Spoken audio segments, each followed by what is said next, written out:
आज शपथ ग्रहण के बाद कार्यभार जिनसे ग्रहण किया है आपकी पत्नी श्रीमती प्रेमलता राठौर जी ने, क्या कहना चाहेंगे? देखिए, चुनाव 13 मई को चुनाव परिणाम घोषित हुए थे। शपथ ग्रहण तो आज 26 तारीख को हुई है, लगभग 13 दिन बाद, 12 दिन बाद। लेकिन मैंने पहले दिन से कार्य शुरू कर दिया। आप लोगों को शायद संज्ञान में हो भी कि मैंने नगर की पूरी सफाई व्यवस्था के लिए कड़े निर्देश जारी करे थे कि सफाई व्यवस्था दुरुस्त की जाए, और देखा भी गया, काफ़ी कुछ परिवर्तन भी नगर में महसूस हुआ। बहुत सारी जगहों पे बहुत गंदगी थी, बहुत सारी साफ़ सफाई भी हुई। यहाँ अपने मंदिर के सामने बहुत गंदगी थी, उसमें परिवर्तन हुआ। नालियाँ जो नवाबगंज की गंदी पड़ी थी, उनमें काफ़ी परिवर्तन हुआ। तो पहले दिन से मैंने काम शुरू कर दिया। मैंने शपथ का इंतजार नहीं किया कि शपथ का इंतजार करूं, उसके बाद में काम शुरू करूं। जिस तरह की योजनाएं हैं, आगे किस तरह से विकास करने की सोचा है? क्योंकि आपके बड़े भाई 10 साल यहाँ के चेयरमैन रहे हैं और उनके कार्यकाल के दौरान एक आदर्श नगर पालिका का दर्जा नवाबगंज को मिला था। तो आपकी किस तरह की योजनाएं हैं? देखिए, अभी फ़िलहाल हमारी जो प्राथमिकता है, चूँकि जुलाई में मानसून आ जाया करता है अमूमन, और शायद इस बार भी संभावना है कि शायद जुलाई में मानसून आ जाएगा। तो अभी जो वर्तमान में जो प्राथमिकता है तत्काल स्तर पर, वो कहीं पे नगर में जल भराव ना होने पाए, जल निकासी की समुचित व्यवस्था हो जाए, मेरी यही अभी प्राथमिकता है। और बाकी मैंने जो सोच रखा है, बहुत अच्छा मेरा विज़न है। आप देखते आइए नगर कितना खूबसूरत बन के निकल के आएगा बहुत जल्दी। हालांकि इन 10 सालों में नगर का ऐसा बेड़ा गर्क किया है, मैं जब नगर में घूम रहा हूँ तो ऐसा लग रहा है कि नगर को चारों तरफ से बर्बाद कर दिया गया 10 वर्षों में। सफाई की व्यवस्था बिल्कुल ख़राब। 6-6 महीने जो पहले रोड पड़े हैं वो ध्वस्त हो गए हैं सारे। कहीं नालियाँ नहीं हैं, कहीं पुलियाँ टूटी हुई हैं। पूरा नगर चौपट करके रख दिया इन 10 वर्षों में। हालांकि इसको सुधारने में मैं समझता हूँ थोड़ा बहुत वक्त लगेगा, लेकिन जितना भी वक्त लगेगा आप ये मान के चलिए परिणाम बहुत खूबसूरत आएंगे निकल कर। समय ज़रूर लग सकता है, लेकिन आपको परिणाम अच्छे दिखाई। योजनाओं में सबसे पहली प्राथमिकता है, सबसे पहली प्राथमिकता कि नगर में ये जरूरी है, वो होना चाहिए, क्या रहेगी? मैंने बताया ना, अभी चूँकि मानसून सत्र सिर पर है, बिल्कुल जुलाई में मानसून आ जाएगा।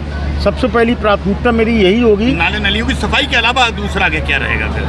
देखिए, उसके बाद में जो बेसिक चीज़ें हैं, जैसे बेसिक चीज़ों में प्रमुखता से 3 चीज़ें ही आती हैं: लाइट, सफाई और मार्ग। ये तो बेसिक्स हैं। नगर पालिका के ये नैतिक दायित्व हैं कि इन नैतिक दायित्वों की पूर्ति तो नगर पालिका करे ही करे।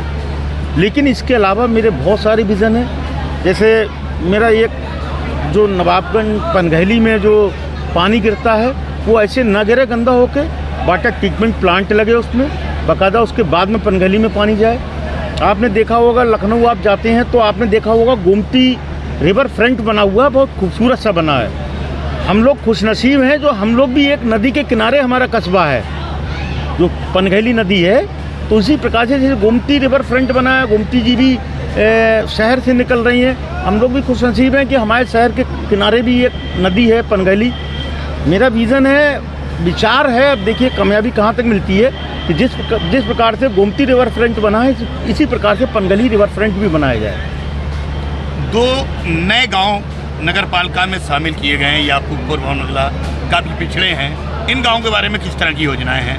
देखिए, इन गांवों के विकास के लिए शासन ने अलग से भी दिशा निर्देश जारी किए हुए हैं, और शायद शासन कुछ अलग से भी पैसा मुहैया कराएगा, जैसा मेरे संज्ञान में है। अब वो कितना आता है, क्या आता है, ये अब भविष्य निर्धारित करेगा। लेकिन उन गाँव की बेसिक्स सबसे पहले सुधारी जाएंगी, क्योंकि सारी किसी भी चीज़, मकान अगर आप बनाते हैं तो सबसे पहले आपको नींव उसकी तैयार करनी है, उसके बाद ही आप ऊपर स्ट्रक्चर आप तैयार करेंगे, उसको सजाएंगे, संवारने को। तो ये सारी चीज़ें नगर में भी यही स्थिति है। बेसिक्स धरातल पूरा ध्वस्त है, पहले धरातल को तैयार किया जाएगा, धरातल तैयार करने के बाद में नगर को खूबसूरत बनाया जाएगा। विरोधियों ने चुनाव के दौरान एक ये बात कही थी, अगर भाजपा के चेयरमैन जीत गए तो मुस्लिम बस्तियों में विकास नहीं होगा, उसको किस तरह से जवाब देना चाहेंगे? देखिए, विरोधियों का तो काम ही यही है कि नवाबगंज की कैसे करके फिजा खराब करी जाए, और फिजा खराब करके अपनी राजनीतिक रोटियां सेकी जाएं। मैं आप ही से सवाल करना चाहता हूं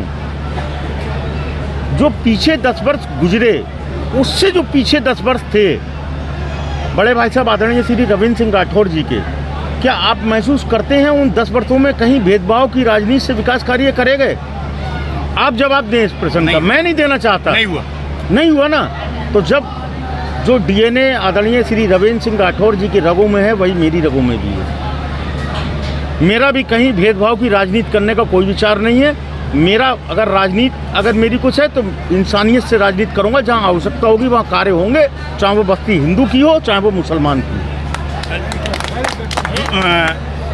चूँकि नगर पालिका 10 सालों में जो चेयरमैन रही, उन पर बहुत बड़े भ्रष्टाचार के आरोप लगे। आपने भी क्या वो फाइलें, एक ऐसी खबर उड़ी थी सोशल मीडिया के, वो फाइलें बंद कर दी गई हैं। क्या वो भ्रष्टाचार की लड़ाई अब भी जारी रहेगी या वो फाइलें बंद कर दी जाएंगी? नहीं, फाइल, आप तो एक वरिष्ठ पत्रकार हैं और समाज सेवी भी हैं और राजनीतिक भी हैं। आप में तीनों खूबियाँ हैं। आपने शायद ये चीज़ देखी होगी कि फाइल जो चल जाती है वो दब तो सकती है, ख़त्म नहीं हो सकती है। तो आप ये मान के चलिए, जो उन्होंने घोटाला किया है, जो सरकारी संपत्ति का है या सरकारी धन का जो दुरुपयोग किया है, उसकी रिकवरी निश्चित होगी उनसे। आज नहीं तो कल होगी, लेकिन होगी निश्चित। अंत में नगर के लोगों ने जिस ढंग से इस कार्यक्रम में शिरकत की, बहुत ही उत्साह के साथ, जोश के साथ आप लोगों का स्वागत किया अतिथियों का, क्या कहना चाहेंगे उन लोगों के लिए और वो भाजपा कार्यकर्ताओं के लिए? देखिए, आज आपने कार्यक्रम में देखा होगा, मैं वास्तव में अपने ज़िले के सारे जो मेरे अधिकारीगण हैं, मेरे नेतागण हैं, उन सबका बहुत बहुत शुक्रगुजार हूँ, जो कि एक बुलावे पर पूरे ज़िले की भारतीय जनता पार्टी आज इस मंच पर थी। हमारे 2 मंत्री हैं, दोनों मंत्री आज इस मंच पर थे। हमारे 2 सांसद हैं, दोनों सांसद इस मंच पर थे। सारे विधायक इस मंच पर थे, सारे ब्लॉक प्रमुख इस मंच पर थे, जिला अध्यक्ष जी इस मंच पर थे। भारतीय जनता पार्टी, पूरी बरेली की भारतीय जनता पार्टी इस मंच पर थी, जिन्होंने आकर हम लोगों को सबको आशीष दिया। मैं वास्तव में बहुत बहुत धन्यवाद देना चाहता हूं अपनी भारतीय जनता पार्टी के सभी अधिकारियों का, जिन्होंने यहाँ इस कार्यक्रम में आके इस कार्यक्रम की शोभा बढ़ाई और हम सब लोगों का सम्मान बढ़ाया, हम सब लोगों को हौसला अफजाई की। रहा सवाल नगर के लोगों का, नागरिकों का, हमारे नगरवासियों का, नगरवासी भी इतनी अधिक संख्या में आज इस कार्यक्रम में आए, जैसे कि ऐतिहासिक जीत हुई है, वैसे ही ये कार्यक्रम भी आज तक की नगर पालिका के शपथ समारोह कार्यक्रम का ऐतिहासिक कार्यक्रम था। शायद मैं नहीं समझता पूर्व में कभी इतनी संख्या में नगरवासियों ने शपथ ग्रहण कार्यक्रम में किसी में शिरकत की हो। तो ये जीत भी ऐतिहासिक थी, शपथ भी ऐतिहासिक हुई है और नगर में विकास भी ऐतिहासिक होगा, ये मेरा आपसे वायदा है।